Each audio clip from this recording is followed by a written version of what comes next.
Praise Jesus, church. Yesu yebazibwe kanisa. Jesus did it. Yesu yakikoze. I'm Mwesige Joseph. Amanya gange nze Mwesige Joseph. I come from Entebbe. Fudde Entebbe. I'm a soldier. Ndi musirikale. I have come testify to Jesus Nzize kuwera Yesu bujulizi. because he's the powerful. Kubanga yenna nnyini maanyi. Yeah. My testimony, Obujulizi bwange. really Jesus did it. Mazima ddala Yesu yakikoze. It's not because I'm wise, Si lwa kubanga nti ndi mugezi. but all in all, Naye mu byonna my dad is a soldier. taata wange musirikale. I happened to study. Era nasoma. I reached senior 6. Ne ntuuka mu siniya ey'omukaaga. Things didn't work well. Ebintu tebyangendera bulungi. My dad told me, Joseph, if you join army, how do you say? Taata n'aŋŋamba nti Joseph woyingira mu magye olaba otya? I told him, unless I go for officership, that is cadet, becoming an officer in the army. Ne mugamba mpozi nga ngenze ne nfuuka kadeeti ofiisa mu magye. Otherwise, I can't go for regular and become a private and I have been seeing others how are suffering. Awatali ekyo engeri gye mbadde ndaba nga abalala nga babonaabona sobola genda kufuuka musirikale wa bulijjo. I went back in my room. N'addayo mu kisenge kyange. I relaxed and I said, my big dad is right. Ne ntuula ne nkirowoozamu ne ndowooza oba oli awo taata wange mutuufu. I joined the army, definitely. Of course nayingira mu magye. I enrolled as other rank, that is a private. Era nayingirira ku ddaala erya wansi nga private. I was in the training. Ne mbeera mu kutendekebwa. Some whites came Abazungu abamu ne bajja. under the Ministry of Defense. Bajjira mu minisitule y'ebyobukuumi. They were looking for people who did sciences and excelled better. Nga banoonya abantu abaasomako ku sciences ne bazikola bulungi. But the Joseph, you know, he had failed. Naye Yozefu ono gwe mumanyi yali yagwa. But I had faith Naye nga nnyina okukkiriza that even if I failed, I will tell them that I passed. nti newankubadde nagwa bajja bagamba nti nayita. I gave them my name. Nabawa amannya gange. From there, Okuva awo we started interviews. ne tutandika interviews. And after that, we came out of the training. Era oluvannyuma ne tufuluma ne tuvaayo mu kutendekebwa. But more interviews were there. Naye ate nga wakyaliyo interviews endala. I was enrolled to Uganda Air Forces Nayingizibwa mu ggye erya Air Force. because I had started their interviews in their training. Kubanga nali ntandise interviews zaabwe nga nkyali mu training yaabwe. Brethren, Abooluganda, things are not really safe when you don't have Jesus. ebintu si byangu n'akatono bw'oba nga tolina Yesu. From there, Okuva awo I have a friend of mine. nina mukwano gwange He told me, why can't you go to church after you are now in the Air Force? yaŋŋamba lwaki togenda ku kkanisa kati nga bw'oli mu ggye ery'emu nnyonyi. I came to church. Nange ne nzija mu kkanisa. Man of God, Prophet Kakande prayed for me. Omusajja wa Katonda Nabbi Kakande n'ansabira. But those interviews were continuing, remember. Naye mujjukira interview ziri zaali zikyagenda mu maaso. I came yearning to God Najja nga njayaana eri Katonda. that those interviews, because they wanted pilots Kubanga mu interview ezo baali baagala ba pilot abakuvuga ennyonyi. and engineers, those who maintain aircraft. Era nga babagala ne ba engineer abasobola okuddaabiriza n'okulabirira ennyonyi. After prayers, the Prophet Kakande prayed for me. Bwe najja wa Nabbi Samuel Kakande n'ansabira era bwe yamala okunsabira He told me, you are free. yaŋŋamba oli wa ddembe. And I was like seeing him, looking at him. Ne mutunuulira bwe He nti told me, go, you are free. n'aŋŋamba genda oli wa ddembe. I moved and I went. Ne ŋŋenda. From there, Era okuva awo I went back the following day. enkeera Some other colleagues, because we did the interviews, were 98. twali abantu 98 abakola interview eyo. In that very morning, they told me, Kati ku makya ago gennyini enkeera ne baŋŋamba Joseph, you are among the top 50, and we can see that the top 50, they are becoming engineers. ne baŋŋamba nti Joseph olimu abo abasinze okukola obulungi 50 era abo abakoze obulungi 50 be bagenda okuyingira okufuuka ba engineer. Because for me, I didn't know about the plane. I had never boarded the plane. I had never touched it. Naye abooluganda mujjukire nze ennyonyi nali sigimanyi sigikwatangako sigiyingirangamu I remember I sigirinyangako. went to airport during a tour when I was at school. Nzijukira lwe nagenda ku kisaawe ky'ennyonyi twali tugenze kulambula nga tukyali ku ssomero. They just drove us in the bus, they even not touching it. Baatuvugira mu bbaasi nga tebakukkiriza yadde okukwatako ku nnyonyi. Jesus is powerful. Jesus is powerful. Naye Yesu w'amaanyi. From there, I went back the following day. Okuva awo To take you back on my results of A level, okubazzayo katono ku bye nafuna mu bigezo byange basini ey'omukaaga. I did a combination as Meg. Nakola meg nga combination yange. But these people needed people who is PCM, PEM, PCB, but I had failed mathematics completely. Bali bagala abantu abakoze PCM, PEM, nenzo okubala nali nakugwa. As you see here, Kati mulabe wano. this is UNEB certificate, Eno certificate yange y'ebigezo eyabya UNEB 2010, omwaka 2010 senior 6. mu siniya ey'omukaaga.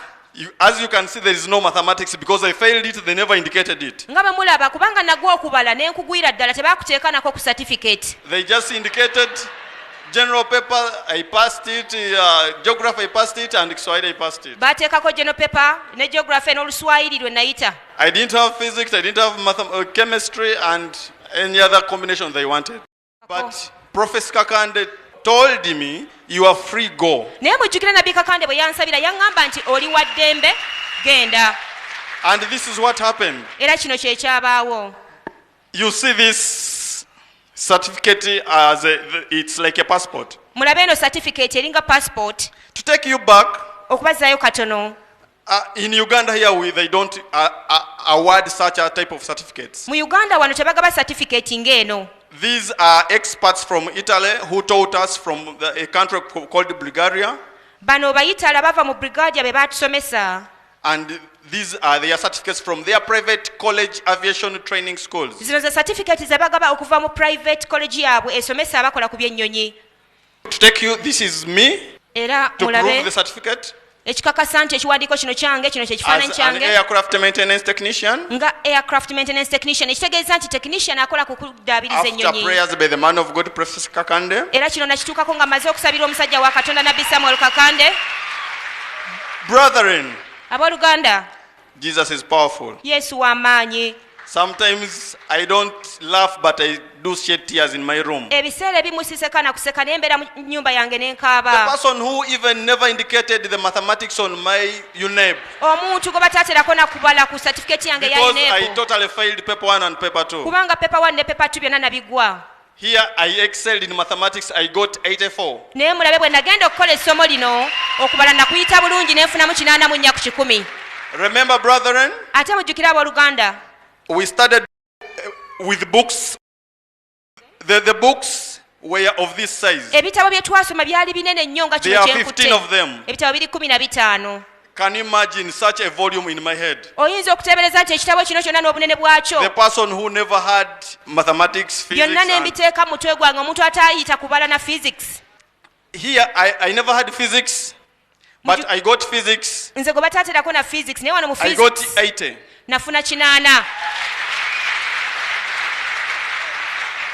When that private college of Bulgaria and Italy gave us the certificate, Eyo college y'e Bulgaria mu Italy we baatuwa certificate, and our aviation in Uganda, aviation yaffe mu Uganda, they sat and said, no, they don't qualify for certificate, they qualify for a diploma. baatula ne bagamba nedda okusinziira ku ntendekebwa abantu bano gye bafunye And wano you- e Uganda tebagwanira kubeera ku ddala lya certificate, bagwanira kubeera ba You diploma. can just imagine how Jesus is doing the things. Era muteebereze engeri Yesu gy'azze akolamu ebintu bino From a certificate to a diploma. okuva ku certificate n'entuuka ku diploma. All these are happening because of the Professor Kakande, the man of God. Byonna bino bibaddewo olw'essaala z'omusajja wa Katonda Nabbi Samuel Kakande. In total of everything, Kati omugatte gwa byonna, because I never got below 70, I got above 70. kubanga tewali kigezo kye nafuna ne All nfunamu the wansi wa average, I 7. got 92.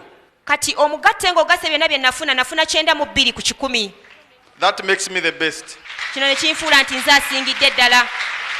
Clap for Jesus, the giver of wisdom. katukubira Yesu engalo ez'amaanyi agaba amagezi. Remember me becoming the best, and when senior 6, I had only 5 points without mathematics. Abooluganda mujjukire nze nasinga naye mu senior 6 nafuna points 5 ate nga n'okubalako tekwalabikirako ddala mu bigezo bye nakola. Glory and honor back to Jesus. Ekitiibwa n'ettendo bidde eri Yesu. Brethren, Abooluganda, these are the books bino bye bitabo to prove that I really read these books. okukakasa nti ddala nasoma ebitabo Because bino. those were the marks showing these books. Ezo max ze mulabye nazijja nga mu kusoma bitabo bwe biti. This aviation legislature kino kitabo kya aviation legislation and it teaches laws governing the aviation kisomesa amateeka agafuga ebyennyonyi and safety precaution governing aircraft. era n'engeri gy'oteekwa okwegenderezaamu na biki by'oteekwa okutunuulira ennyo ebikwatagana ku nnyonyi okubeera nti abagitambuliramu babeera nga bali safe. This proves that I work there. Kino kikakasa nti gye nkola. Engalo! Clap your hands. Brethren, Abooluganda, to prove that I work there, ekikakasa nti gye this is nkola. my ID, Uganda Air Forces. Identity card yange yiino eraga nti nkola mu Uganda People's Defence Air Forces. To prove you right, here is my photo. Era wano mu kifaananyi nzuuno After maintaining aircraft waiting for the pilot to take off. nga mmaze okuddaabiriza ennyonyi eno ngikebedde bulungi ninze agivuga ajje agisimbule ebuuke mu bbanga. Here are my lecturers posing with a photo after maintaining the aircraft. Wano nga ndi ne balekitula bange bansomesa nga mmaze okuddaabiriza ennyonyi eno bulungi ngikebedde buli kimu nga erinze kusimbula. As you can see, this is the cockpit. I'm seated inside the aircraft. Era mu kifaananyi kino mulaba nga ntudde wennyini omugoba w'ennyonyi w'atuula. After maintaining the aircraft, I sign in a logbook that the aircraft is safe for flight. Ennyonyi bwe mmala ogikolako ne ngyekebejja bulungi nsayininga mu kitabo ne ŋŋamba nti kati eno ennyonyi eri safe bagibuuse mu A person who bbanga. had no mathematics, if I don't sign on that logbook that the aircraft is worth to air, it can't go. Abooluganda, nze ate ayinako kubala ku certificate yange bwe mba siteeseeko mukono nti eno ennyonyi eri safe abantu bagirinnya ebuuke tesimbula. Brethren, it's not only work on military aircrafts but all civilian aircrafts. Abooluganda sikola ku nnyonyi zokka ez'amagye naye n'ennyonyi ezisaabaza abasaabaze aba bulijjo Because nzikolako. all aircrafts, we studied them. Kubanga ennyonyi zonna twazisoma era tuzikolako. As I'm going to show you, Ngenda kubalaga wano. this is an aircraft, passenger aircraft, Abooluganda kye mulaba wano mu kifaananyi eno nnyonyi esaabaza abasaabaze. which means I should know all the types of aircraft. Ekitegeeza nti nteekeddwa okuba nga nnina okumanya kw'ennyonyi zonna. Because once you are an aviator, Kubanga kasita obeera ng'okola ku by'ennyonyi you should know and you should not deceive. oteekwa okuba nga kyokola okimanyi nga tolina gw'olimbalimba. Because the aircraft is like operating on a heart of a human being. Ennyonyi nja gigeraageranya n'okulongoosa omutima gw'omuntu. Something very small, it can cause a crash. Kantu katini nnyo ennyonyi eba efudde eba ejja kugwa ekigo. So I'm also working on them if at all I'm deployed there. Kale bwe mba mpeereddwa omulimu okuzikolako ennyonyi ng'ezo ez'abasaabaze nazo nzikolako. As if that is not enough, Ekyo nga kiringa ekitamala. I'm showing you to testify truly to God that I'm that person. Abooluganda mbalaga bino byonna okukakasa nga bwe njulira Katonda nti nze ekyo kye mbalaga wano. Here in air, Wano nga ndi mu bbanga. above the sky and those clouds, I'm just seeing them when they are down. Waggulu w'ebire ebire nga mbirabira wansi ku bigere byange. As you see me here, Era mundabe wano. I completed this course at Gulu Airport, Essomo lino nalimaliriza ku Gulu Airport. but I was not boarding those buses sometimes. Ezo baasi nga sizirinnye oluusi. These are the aircrafts that I could board from Gulu to Entebbe, Zino ze nnyonyi ze twalinnyanga nga zinzija eggulu ne zintuusa coming Entebbe. from a vacation sometimes. Nga nzize okuwummulamu ebiseera ebimu. As you see me here, Era nga bwe mundaba wano. here is my lecturer after a check for flight. Ono ye lecturer wange yansomesa nga tumaze okucekinga ku flight yonna. Jesus is great. Yesu mukulu. Because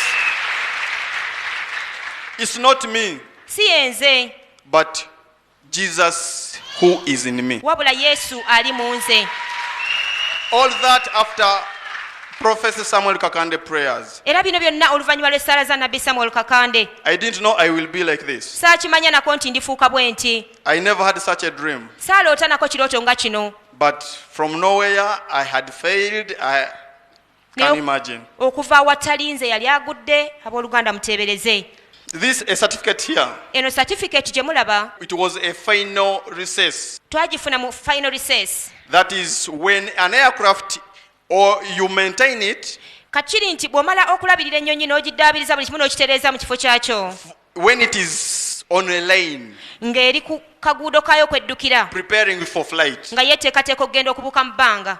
they bring you Bakuleeta to assess whether you know what you are doing. ogezese ddala okakase obalage nti ky'okola okimanyi. I checked the aircraft. Ennyonyi nagikebera bulungi. After that, the pilot came and flew it off oluvannyuma omuvuzi waayo n'ajja n'agivuga and brought it back safe. n'agyambusa mu bbanga era n'agikomyawo wansi nga terina buzibu bwonna And they bwefunye proved Mwesige Joseph to have qualified for ne that. bankakasa nti nze Mwesige Joseph ddala ŋŋwanidde ne bampa satifikeeti eno Furthermore, era okugenda mu maaso okubategeeza from that small aircraft that you are seeing, okuva ku kanyonyi kano akatono nga ke mulaba wano because we did the course when we were 50, mujjukire koosi eno twagikola nga tuli abantu 50 they picked 20 of us, baalondamu 20 ku ffe and we are currently deployed in Entebbe to this big aircraft. era kaakano batuwadde omulimu tukola Entebbe ku nnyonyi eno ennene Can you imagine? muyinza okiteebereza Remember, the people of PCB, PEM, they are there. mujjukire abantu ba PCB PEM gye bali But I'm now entitled to do on this as a specialist in navigation and communication. naye kati nze specialist omukugu ateekeddwako okukola ku nnyonyi eno mu bya navigation ne communication Kuba navigation and communication, because for navigation and communication it is about the GPS, how the flight plan. kikwatagana ku plan katugambe nga bw'ogamba nti emmotoka omuli waanaagivuga wa waanaayita naki kyanaakola this is the plan eno ye plan It's y'ennyonyi when you set it that you are going to Nairobi, from Kampala to Nairobi, then Kigali. bw'osetinga pulaani ey'olugendo nti ogenda kuva e Kampala Entebbe ogende Nairobi ove Nairobi obodde Kigali Brethren, that is Joseph. kati oyo ye Joseph yakola ekyo clap for Jesus tukubira yesu mu ngalo. Brethren, abooluganda when I'm worshiping, praising, I do cry. bwe mba nga nsinza nga ntendereza nkaaba amaziga Because in my family, I'm the one who is excelling. kubanga mu famire yaffe nze nvuddeyo ne mpitamu I still believe in Jesus. nze nkyakiririza mu Yesu Glory and honor ekitiibwa n'ettendo back to Jesus, bidde eri Yesu Kristo because He's mighty, kubanga w'amaanyi He's powerful, w'amaanyi He's a miracle worker. ye mukozi w'ebyamagero I thank Him mwebaza because He made me so. kubanga yanfuula kino kyendi I also thank Prophet Samuel Kakande for have prayed for me. neebaza nabbi Samuel Kakande olw'okunsabira Tell me that I'm free. n'aŋŋamba ekigambo ekyo nti oli wa ddembe Even now I'm free. ne kaakati ndi wa And I ddembe will always be free. era bulijjo nja kusigala nga ndi wa ddembe Maybe to tell the entire church kye ŋŋamba eri ekkanisa yonna and those who are viewing us, n'abo abatulaba don't consider yourself as a failure. teweetunuulira ng'eyalemererwa Even if things fail. ebintu ne biba nga bigaanye Remember, Joseph had no mathematics, but now he's an engineer. jjukira Joseph teyalinaako kubala ku certificate naye kati ye engineer Brethren, abooluganda I have nothing to say. sikyalina byakwogera I give the glory and honor back to Jesus ekitiibwa n'ettendo mbiddiza Yesu because he does more good than this. kubanga akola ebirungi bingi nnyo n'okusinga wano His things are endless, ebintu bye tebikoma but when you have faith and naye believe. ng'olina okukkiriza n'enzikiriza clap for Jesus the miracle worker tukubira yesu mu ngalo omukozi w'ebyamagero.